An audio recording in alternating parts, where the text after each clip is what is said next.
Hello students, ये continuous का बहुत ही इंपॉर्टेंट क्वेश्चन है जो आज इस वीडियो में मैं सॉल्व करने जा रहा हूँ। तो ये क्वेश्चन आपके बोर्ड के एग्जाम्स के लिए बहुत इंपॉर्टेंट क्वेश्चन है। इससे पहले एक और क्वेश्चन मैंने सॉल्व करवाया था कंटिन्यूस का।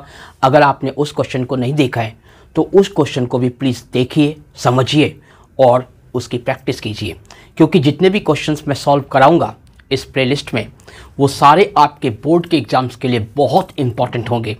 अगर आपको यकीन नहीं होता है, आप खुद उनके सॉल्यूशंस को देखिए, अपने टीचर्स से कंसल्ट कर सकते हैं। रियली वो आपके बोर्ड के एग्ज़ाम्स के लिए बहुत इंपॉर्टेंट क्वेश्चंस हैं जो मैं आपको स्टेप बाय स्टेप सॉल्व करवा रहा हूँ। तो किसी भी क्वेश्चन को आप नेगलेक्ट मत कीजिए, अनदेखा मत कीजिए और हर क्वेश्चन को अच्छी तरीके से समझिए, उसको अंडरस्टैंड कीजिए, उसकी प्रैक्टिस कीजिए। तो आइए कंटिन्यूस के इस इंपॉर्टेंट क्वेश्चन को भी सॉल्व करते हैं।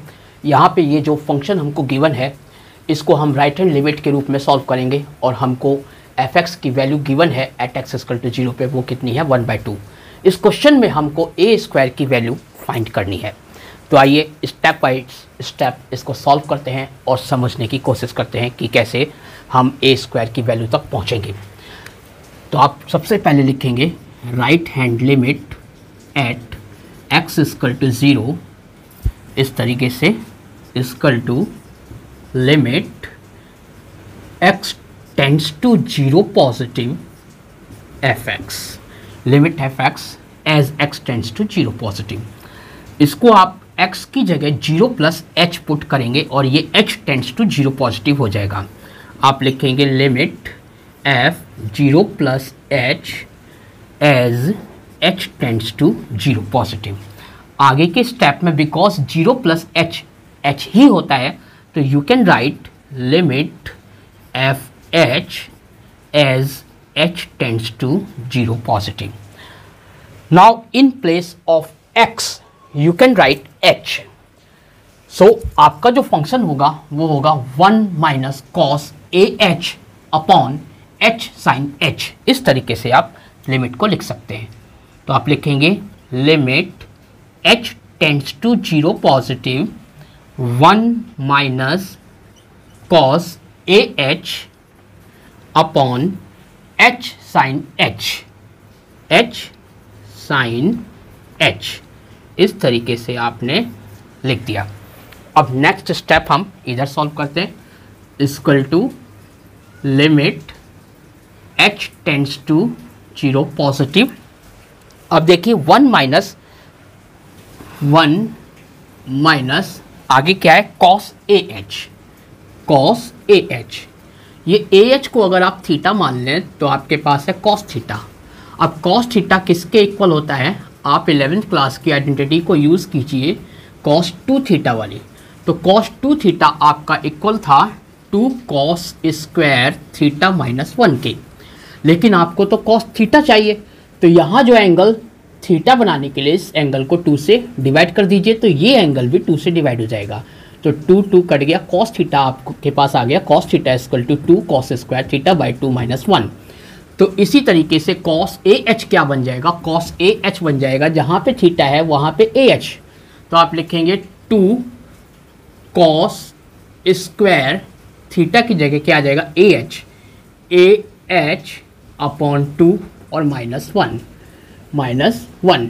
लेकिन याद रखिए यहाँ पे 1 माइनस है तो बिना ब्रैकेट का यूज़ किए इसको अगर आपने लिख दिया बिकॉज 1 टर्म से ज़्यादा है तो आपका क्वेश्चन गलत हो जाएगा। इसलिए first apply bracket and then right.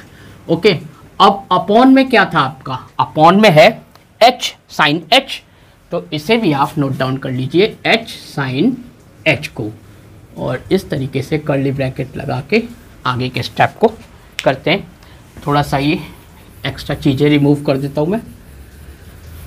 अब देखिए आप ऊपर न्यूमरेटर में इस स्मॉल ब्रैकेट को ओपन करेंगे तो limit h tends to 0 positive 1 minus 2 cos square ah upon 2 और माइनस बाहर है तो माइनस माइनस प्लस हो गया प्लस 1 अपॉन में आपके आ जाएगा h साइन h।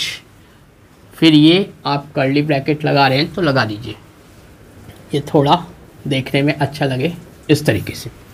देखिए आगे आप लिखेंगे limit h tends to 0 positive, 1 + 1 2 हो गए, minus 2 cos square AH/2 minus 2 cos square AH/2 और अपॉन में क्या है h sin h, h sin h इस तरीके से लिखा हुआ है। अब इसमें 2 टर्म्स हैं, किसमें, न्यूमरेटर में, ऊपर वाली टर्म न्यूमरेटर होती है, इसमें 2 टर्म्स है, एक ये टर्म है दूसरी ये, तो इन दोनों में 2 कॉमन आ सकता है, तो आप 2 को कॉमन ले लेंगे, तो ये हो जाएगा limit h tends to 0 positive, 2 आपने कॉमन लिया तो 1 माइनस cos स्क्वायर AH/2 बनता है, अपॉन में h sin h as it is आप लिख देंगे। अब देखिए यहाँ पे फिर एक आइडेंटिटी यूज़ हो गई 1 माइनस कॉस स्क्वायर थीटा वाली, तो 1 minus cos square theta sine square theta होता है, तो आप इसकी जगह साइन स्क्वायर थीटा लिख सकते हैं, और थीटा कितना है AH/2, तो साइन स्क्वायर AH/2 आ जाएगा और ये 2 मल्टीप्लाई में रहेगा, तो आप लिखेंगे limit h tends to 0 positive 2 sine square AH/2 और अपॉन में क्या है h sin h। ओके, अब ये जो लिमिट्स हैं अपॉन में है, तो डिवाइड में 2 अलग अलग लिमिट इनको आप करके सॉल्व कर सकते हैं, इसको सेपरेट लिमिट, इसको अलग सेपरेट लिमिट, लेकिन बीच में डिवाइड का साइन, इस तरीके से आप इसको सॉल्व कर सकते हैं। तो इस तरीके से सॉल्व करने से पहले हम ये देख रहे हैं कि ये जो आपका साइन स्क्वायर AH/2 है, जैसे साइन स्क्वायर थीटा होता है, साइन स्क्वायर थीटा, तो एक्चुअली में ये साइन थीटा का होल स्क्वायर ही होता है, यानी साइन थीटा का होल स्क्वायर बोलो या साइन स्क्वायर थीटा बोलो, दोनों इक्वल हैं, दोनों इक्वल हैं। अगर दोनों इक्वल हैं तो उसका ध्यान रखते हुए आपको किस लिमिट की, किस आइडेंटिटी का यूज़ करके इसको सॉल्व करना है, आपको ये वाली लिमिट की आइडेंटिटी लगानी है, limit x tends to 0 sine x/x = 1। ये जो लिमिट की आइडेंटिटी होती है इसका यूज़ करना है आपको, तो यहाँ पे ये ध्यान रखना है जो साइन का एंगल है वही अपॉन में होना चाहिए, तो साइन का एंगल और ये साइन आपका स्क्वायर की फॉर्म में है ऊपर वाला न्यूमरेटर में, तो ऊपर वाला अगर न्यूमरेटर में स्क्वायर की फॉर्म में है तो जो अपॉन में होगा उसका भी स्क्वायर हो जाएगा, तो ये सारी चीज़ें आपको ध्यान में रखनी है। तो देखिए ऐसा करने के लिए आपको इस h का स्क्वायर की नीड होगी, तो एक बार h से डिवाइड, ताकि इसके नीचे भी h आ सके और ये h स्क्वायर इसके लिए यूज हो सके, तो एक बार साइन h को जो कि न्यूमरेटर में है उसको h से डिवाइड और h से मल्टीप्लाई कर देंगे, तो नेक्स्ट स्टेप हो जाएगा आपका limit h tends to 0 positive, फिर आप लिखेंगे 2 साइन स्क्वायर AH/2 और अपॉन में ये h into h sine h/h, इस तरीके से आपने लिख दिया। अब आप इसे तोड़ के लिख सकते हैं अलग अलग 2 लिमिट्स डिवाइड की फॉर्म में। तो आगे आप जब करेंगे तो यहाँ एक लाइन सेपरेट कर देता हूँ, लाइन ड्रॉ कर देता हूँ ताकि ये सेपरेट रहे और आप कंफ्यूज ना हो। देखिए नेक्स्ट स्टेप जब आप सॉल्व करेंगे तो आप लिखेंगे limit h tends to 0 positive और न्यूमरेटर वाली टर्म पहले लिख लीजिए 2 साइन स्क्वायर AH/2, ये लिखा आपने, और अपॉन में इसके h स्क्वायर आ जाएगा, ये न्यूमरेटर वाली टर्म हो गई आपकी। ओके बच्चों, और डिवाइडेड बाय आप लिखेंगे लिमिट आपने जो सेपरेट कर दी है, limit h tends to 0 positive sine h/h, sine h/h, ये जो आपने सेपरेट कर दिया है इसकी वैल्यू डायरेक्ट 1 हो गई अकॉर्डिंग टू दिस आइडेंटिटी। इस आइडेंटिटी के अकॉर्डिंग जैसे इसकी वैल्यू 1 होती है ठीक उसी प्रकार से इसकी वैल्यू 1 हो जाएगी। क्यों? क्योंकि जो यहाँ एंगल है वही डिनोमिनेटर में है और वही टेंड्स टू 0 है, तो यहाँ h h h ये मैच कर रहे हैं इसके अकॉर्डिंग, तो इसका आंसर तो 1 हो गया। ओके, इसको अब मैं रिमूव कर देता हूँ। समझ गए होंगे आप ये बातें, ये इसलिए बार बार बताता रहता हूँ ताकि जो बच्चे थोड़े फॉर्मूले जिनके वीक हैं उनको अच्छे से माइंड में क्लियर हो जाए कि कैसे कैसे आगे स्टेप बढ़ते रहते हैं।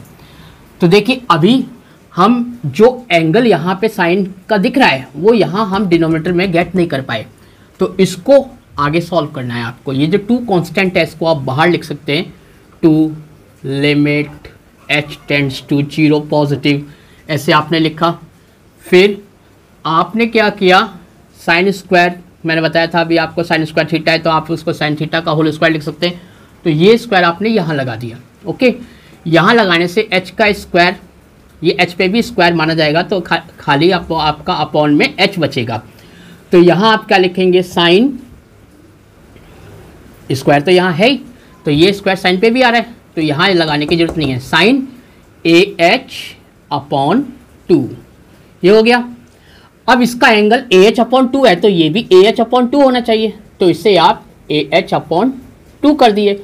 लेकिन ये जो स्क्वायर है ये तो A पे भी है, इस 2 पे भी है और H पे भी है, तो ये A square H square upon 2 का स्क्वायर, यानी कि A square H square upon 4, तो A स्क्वायर अपॉन 4, ये आपने A स्क्वायर अपॉन 4 अगर से न्यूमरेटर को मल्टीप्लाई किया है तो A स्क्वायर अपॉन 4 से अगर आपने डिनोमिनेटर को मल्टीप्लाई किया है, तो अगर आपने A स्क्वायर अपॉन 4 से इस डिनोमिनेटर को मल्टीप्लाई किया है तो A स्क्वायर अपॉन 4 से इस न्यूमरेटर को भी आप मल्टीप्लाई करोगे।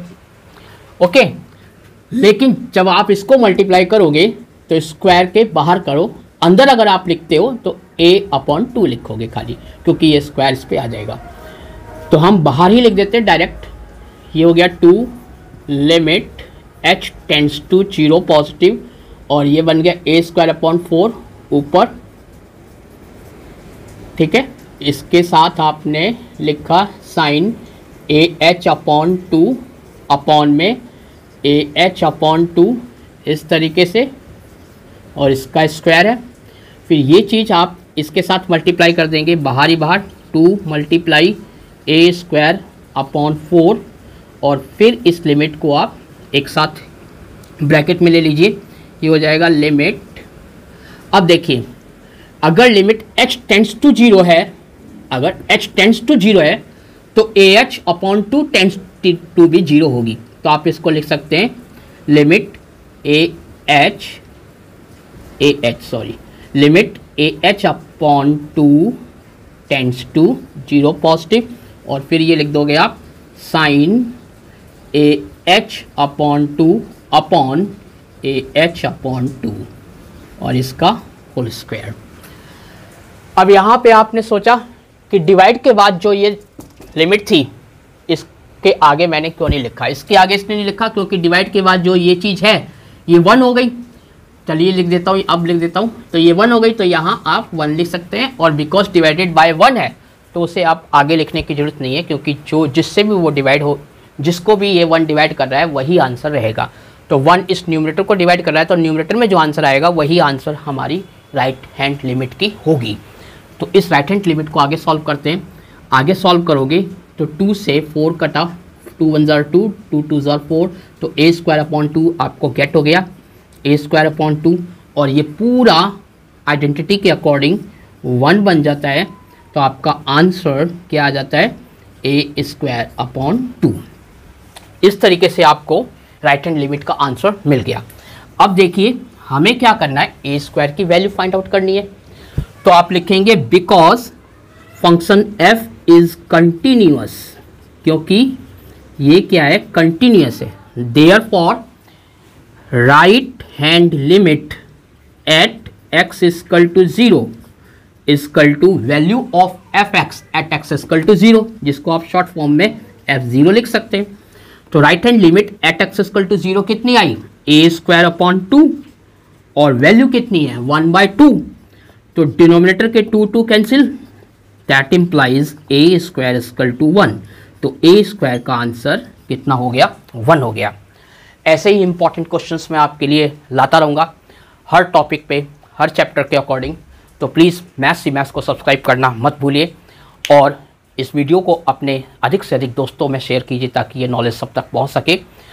और आपने जितने भी क्वेश्चंस को समझा, अगर प्रैक्टिस नहीं करेंगे तो सब बेकार है, इसलिए हर क्वेश्चंस को नोट डाउन करके उनकी खूब प्रैक्टिस कीजिए ताकि जब भी ये क्वेश्चंस एग्जाम में आएँ तो आप काफ़ी कॉन्फिडेंटली उनको सॉल्व कर पाएँ। Thank you very much for watching this video. Thanks a lot.